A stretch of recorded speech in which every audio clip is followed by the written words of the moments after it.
سلام. امروز میخوام یه ابزار بهتون معرفی کنم که با کمک اون میتونید فایل تورنت خودتون رو در سریع ترین زمان ممکن به لینک مستقیم تبدیل کنید. آدرس وبسایت cedar.cc هستش. این بالا میتونید ببینید. وقتی وارد وبسایت شدید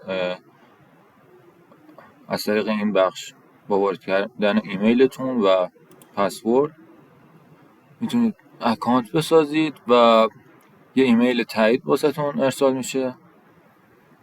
وقتی تایید کنید میتونید وارد پنل کاربریتون شید که من از قبل دارم و اینجا میبینید.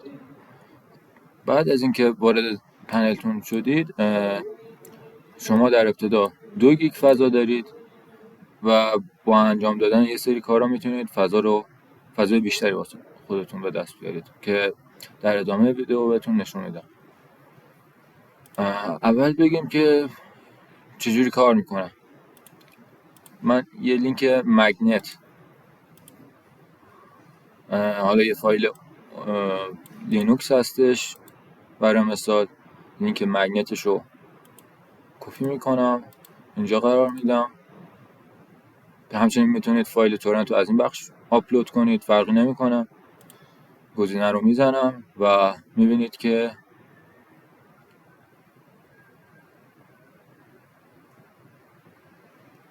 به سرعت واسه ما آماده میشه و میتونیم از اینجا دانلودش کنیم یا لینکش رو کپی کنیم و توی IDM یا هر نرم افزار دانلود دیگه ای قرار بدیم. حالا یه سری کار دیگه میشه کرد.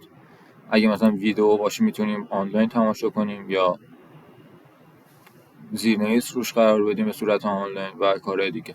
حالا بریم ببینیم چجوری میشه فضا رو بیشتر کرد.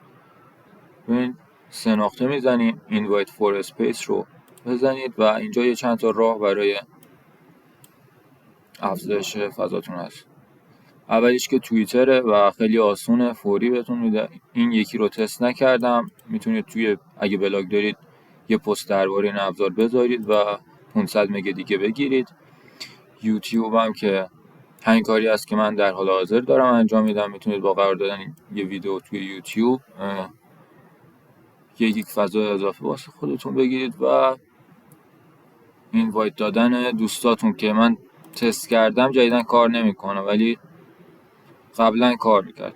با همین 3 تا روش هم میتونید 2 گیگ فضا اضافه تر واسه خودتون به دست بیارید که با 2 گیگ اولیه میشه 4 گیگ و به نظرم کارتون رو راه میندازه. خیلی ممنون که همراه بودید. خدا نگهدار.